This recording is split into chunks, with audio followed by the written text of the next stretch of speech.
22 million people were displaced by extreme weather. That's 3 times the number displaced by war. It was the hottest year on record.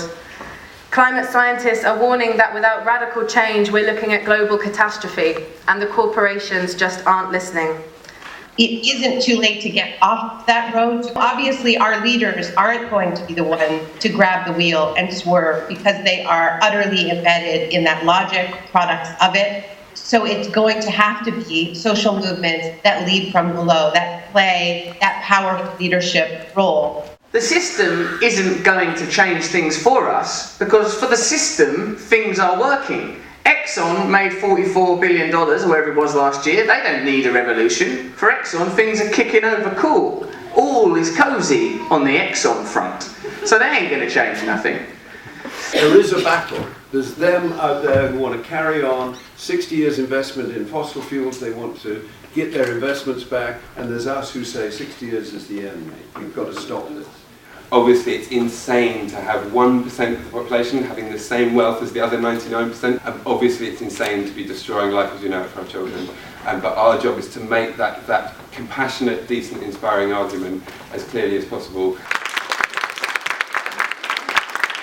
My name's Sakina, I live in London and I'm passionate about social change. We need to build a movement that comes together and moves forward and supports one another, and I think that's the only way forward, really.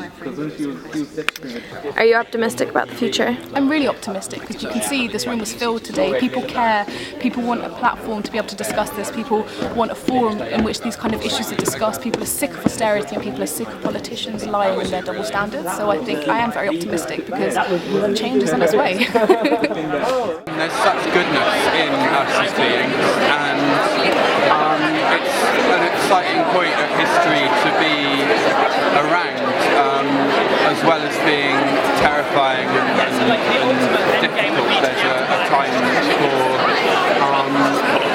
getting rid of apathy and real courage, but I think it's really important to create narratives that useful and encouraging for us as well. Let's paint really positive pictures. Let's present people with all those kind of positive pictures of how we can have a decent, fair society within environmental limits. Let's make sure people understand the problems, but also offer them really positive, hopeful solutions. What we're really talking about is values. We're talking about the big questions: who we are, who we want to be, the meaning of life itself. And of course, capitalism gives us some answers. It assumes that we're greedy, selfish, utility maximizers. And if you look at the way capitalism has organized humanity around the globe, you'd be forgiven for thinking that the sole point of human existence is a maximization of profit. Now, we know that's not right. We know these values are as demeaning as they are destructive. For too long, we've been forced to look at the world through the distorting lens of markets.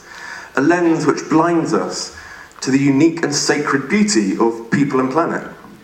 New narratives, new stories are about to emerge where we once again discover that our identity collectively is more important than our identity as individuals. It was a difficult and confusing thing for me to discover when I was first forced to become altruistic for self-salvation. Helping others is the only thing that makes me feel that I am valuable, that makes me feel that I am connected. We can kind of come together and find out different ways to help each other, and we're much more powerful as a group. We've got something to come back to, and I just thought there was nothing that brought it all together, and then this appeared out of nowhere and I just ran to it. People get in their gut, if not necessarily always having thought through, that this system has failed. The things I believe in are democracy, a facility for the will of the people to be represented, so that the people that fought for us to have the right didn't fight in vain, so that we have the ability to influence the institutions that control us. And if we can't influence those institutions, then the institutions have to go. It's non-negotiable as far as I'm concerned. It's all about challenging, changing, and sometimes breaking our laws and institutions so we can more effectively preserve and protect what matters most to us. That change comes about as a result, ultimately, of the will of the people. The planet is in revolt against the system, but it's people that have the power to change it.